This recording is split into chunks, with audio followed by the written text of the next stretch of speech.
Morning, guys. Morning. I'm just going to turn off my phone so I don't get any fines here. Morning, everyone joining us on the call. We'll kick off in the room as always, then we'll come to Zoom afterwards. Dharmesh from Sky, would you like to do the honours for us? Morning, Ernest. Big game Sunday. Can we start off with any team news that you've got for us? Yeah, we can start off with that. No, not any real update on that. We have 2 more training sessions to go. A lot of good players in contention to play. Just give us an idea of what the mood is around the place at the moment and how important it was to bounce back from that Chelsea defeat last weekend. I mean, if we look at here at the training centre, it's a big weekend for the club. It's a focused feeling. We look forward to it, yeah.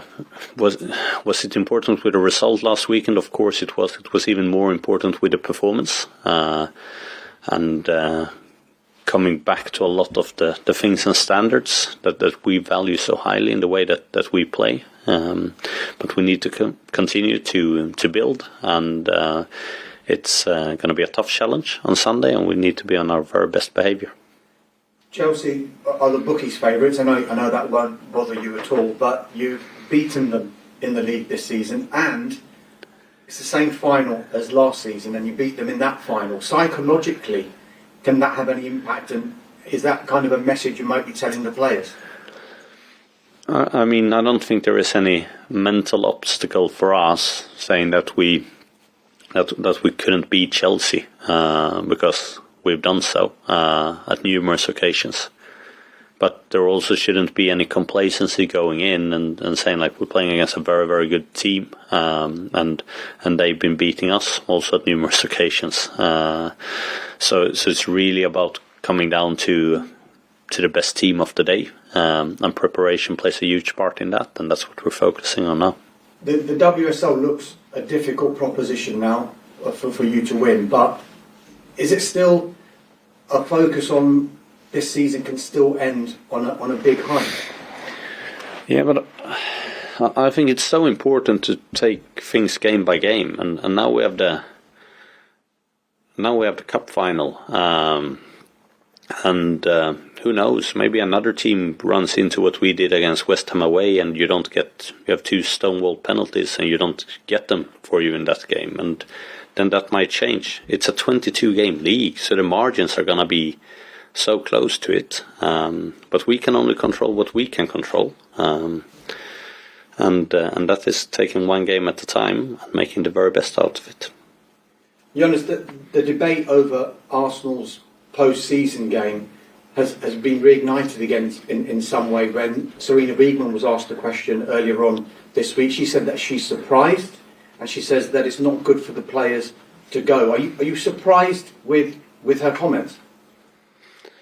I mean, it's her comments. I focus on Arsenal, and I focus on the cup final here now on Sunday, so that's all I have to say about it. Didn't impact you in any way? Do you think you have to speak to her about it at all? Or?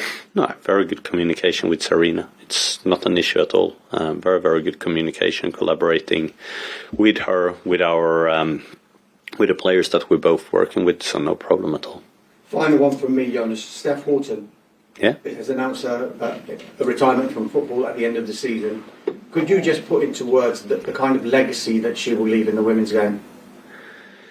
I was fortunate enough to work together with Steph last summer when doing the World Cup coverage. I think she has had a phenomenal football career, both at club and at national team level. She's a phenomenal person, both on and off the pitch, with some tremendous leadership qualities. I hope she can feel very proud of her career, and I wish her and the family the very best here now, going on for the future. Thank you. Thanks. Tim. Yeah, hi Jonas. With the kind of games between Arsenal and Chelsea, I know Art's asked you about this before. It's a thought I've had a lot about how these tend to be quite seesaw games. Like there tends to be one team has a bad result and then they rectify and course correct, and then the other team has a good result. Yeah, let's hope for that. Yeah. Well, that's what I was going to ask. You also talked a couple of weeks ago about not being fussy about the types of motivation you use. I wonder how much that's the motivation. The fact that last year going into the final, Arsenal had lost to Chelsea a week before. Have you spoken about any of that at all? Not yet. We're very focused on our processes and how we need to play and in order how we need to train in order to get there. And then closer to the game, we might have some motivational parts coming in. And the Villa game, the second half, I watched the Villa game back, and first of all, the first half wasn't as bad as I thought it was at the time when I watched it back. But in the second half, I thought I really started to see that repeatability. Again, like the cross from the corner of the area that you talked about a little while ago. And honestly, it's the first time in a while I thought, okay, I can see stuff here that I've seen before. Does the second half, does that feel like a bit of a light bulb moment, a bit of a breakthrough for the players, or am I over-indexing that? I think if you look back from, you can take all our games this season, I think you can see a clear shift in the way that we have been able to play against low block from after the New Year's until this point. Our second half against Aston Villa is probably our best 45 minutes against the low block, but I think you have seen trends in the home game against Everton, in the home game against Tottenham, for example. So there's been trends coming, but not as consistently dominant as we are in those 45 minutes against Villa. So I think that is very pleasing to me, and I think you are right with that. The first half is not as bad as I think people tend to feel. When you don't get the result, it's very, very hard to get what should I say, an unbiased view of how the game actually is, and you tend to jump to conclusions, and you want to, all your narrative becomes around the result, and you try to justify that narrative in any way possible, just squeak it in with a shoehorn if possible. But that wasn't the case. But I think we both can agree also that the second half is better than the first half. So there were changes that was necessary to be made. But the second half performance I was really pleased with. It was a really, really good step in the right direction for us against low blocks. And just a last one from me. We've also talked about how the home crowd has made a difference in the Arsenal-Chelsea games. Obviously, it's neutral venue. It does look like it's going to be more red than blue at the moment on ticket sales. But how important can the fans be, particularly in a neutral venue like Sunday, in kind of driving the team on? One thing, the fans are very important for creating the atmosphere and the belief in the stadium. And our fans have been so great the whole season with doing so. But I mean, secondly to it, when we speak about motivation, for them, to win for them, for our fans, for all the hours that they put down, traveling, supporting our team, it's for them we need to play. It's for them we need to win. Like, what they're doing for us with this club, it's so special. Like, if there is something that needs to be having that extra push for that, it's our supporters, and we want to do everything to reward and repay them for the faith that they're putting into us. And Sunday is a great opportunity for us to do that. So we're going to do our very, very best. Thanks. Kit. Hi, Jonas. You talked a bit about how Sunday is such a massive day for the whole club with women's and men's games. Can you just give a bit more insight into what the feel of this place maybe has been like over the past few days? Kind of imagine there's like a nervous buzz around the place and excitement. I think it's a real clear sign of how far the club has come on its journey. Playing finals, playing top games in the league, and doing so on really, really good foundations. I'm feeling that we're here on sustainable foundations. Being able to repeat that time and time over again. So I think it's a real positive feeling. And we're courageous and we're brave and we're going after it. You talked about the one club mentality at Arsenal. Has that kind of been exemplified this week with the two big games? Yeah, and once again, if I take the supporters' perspective onto it, see the travelling supporters to both games on an Easter Sunday, and tell me that we don't have one of the most committed fan groups around in the country. I think it's incredible, and it really shows how big the support is for both the teams. You talked about the recent games against Chelsea. From a tactical perspective, can you learn more from the win this season or the loss? Both. You learn different things to it. How do they differ, perhaps? What you learn in the win and what you learn from the loss, how does it differ? It's a great question, but me answering that would reveal far too much on how I want to approach the game on Sunday. So I simply cannot. But it's a great question. Okay, thank you. Thanks. You've obviously come up against Emma a lot during your time at Arsenal, her at Chelsea. This will be the last time. You kind of, how do you feel about that? Kind of getting the end of your, I suppose, rivalry with her, at least in her Chelsea capacity. Like I said, I really enjoyed the challenge of those games. I think what Emma's done with Chelsea has obviously been very, very good for them. I also think, and you can see that, of course, they've been the number one winners in this period. They've also been the number one spenders, and that tends to have a correlation in football. And you also see that in the transfer window that they now had when they run into injuries. I think they might have spent more in this transfer window here than we have been in Arsenal doing for the last 5 transfer windows on player acquisitions, and it just shows that level of investment that they have been able to do in order to be so successful, and I think that's of course been a big part of that as well. How do you kind of react then when you see that level of investment? I assume in the Chelsea team, do you kind of take that to your superiors and say this is what we need to be doing, or is it tough to compare Chelsea's situation and Arsenal's situation in that sense? Oh, it's 2 totally different clubs and ideas and philosophies on how you want to be successful.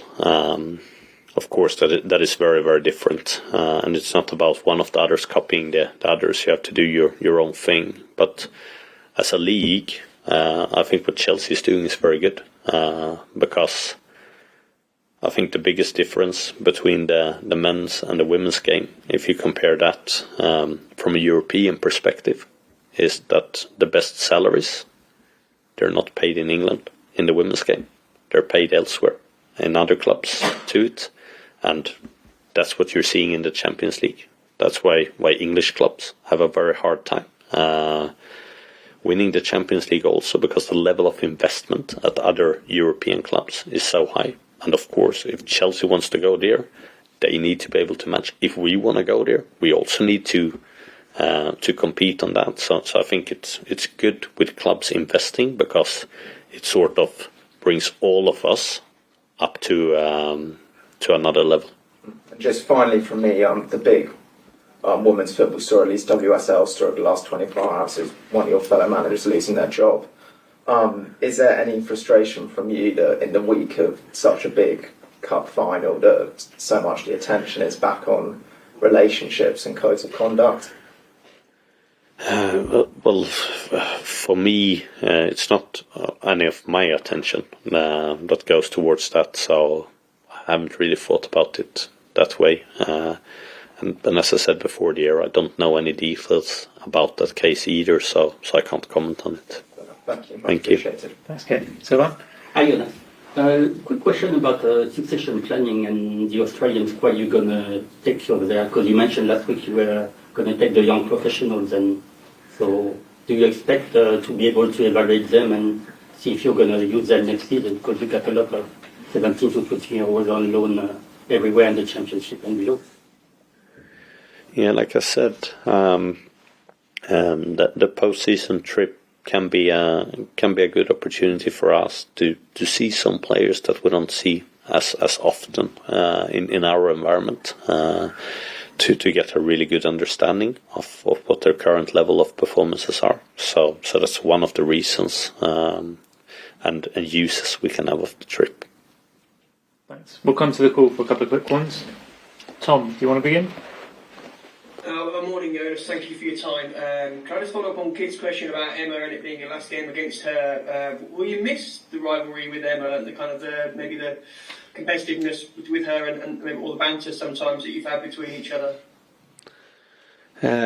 Like I said, I've really enjoyed the games from a challenge perspective. I think that has been really exciting to play against her teams. But rivalries in elite football, they will continue to come, and one ends and another one emerges. So I don't think there will be any shortage of rivalries in the WSL. Can I also please ask you about, in terms of this final, can you understand why some people might say that this game is more important for Arsenal than it is for Chelsea, in the sense that in terms of cup competitions, they've got the FA Cup semis and the Champions League semis, and in terms of cups, this is your moment in a cup. And I suppose I'm just wondering if you would agree that it's more important for Arsenal. For me, I will always say everything is more important for us. Of course, it's the most important thing for us that we win. So from my point of view, Arsenal is always the most important thing, and Arsenal winning is the most important thing. So I totally agree. It's the most important thing. It's brilliant. Thanks. See you on Sunday. Thanks, Tom. Glenn? Just to pick on what Tom was saying, Jonas, how would you characterise your relationship with Emma? I mean, you must bump into each other at various things. I guess you're going to be in touch as well with Emily Fox, is going to be one of her players next year. Yeah, it's not really how WSL works, that you just bump into each other on various things. London is also quite big. Actually, one thing that is a big difference between UK and Sweden is the amount of contact that you have with your fellow managers. In Sweden, you tend to do a lot of sometimes trips together when it's international competitions, or you meet up for an international week, and then you exchange experiences. You talk about the game, and you talk about all those things that we actually need to develop together. And what I really like with that in Sweden is that you understand that while you are rivals, to Tom's point before, you actually have a lot more things in common than you have against each other, and you can learn a lot from each other. And I think those are relationships. They are important, and we don't have any really good platform in the WSL for building them. That being said, and I said this numerous times, I really look forward to the time where me and Emma is not on the opposing sides here now, and we're gonna cooperate with a player like Emily Fox, and we want the best for her. And I think that will be really interesting to have football discussions with her and getting her perspective on things and why they have done certain things and what they've learned in Europe and so on. Because in essence, what they're trying to achieve and have achieved is a lot of the same things that we are trying or have achieved here with at Arsenal. So of course there is a lot of lessons to be learned. And you may be aware of this, but there's a tradition in the men's game here of managers going into each other's offices after a match, maybe with a bottle of wine or two of a beer. Does that not happen in the women's game? Only with Matt Baird, the Liverpool manager. Yeah, he's very good on that. He's a real connecting force, Matt, but not with anyone else. Okay, thanks for your time. Good luck. Thank you. Thank you, everyone.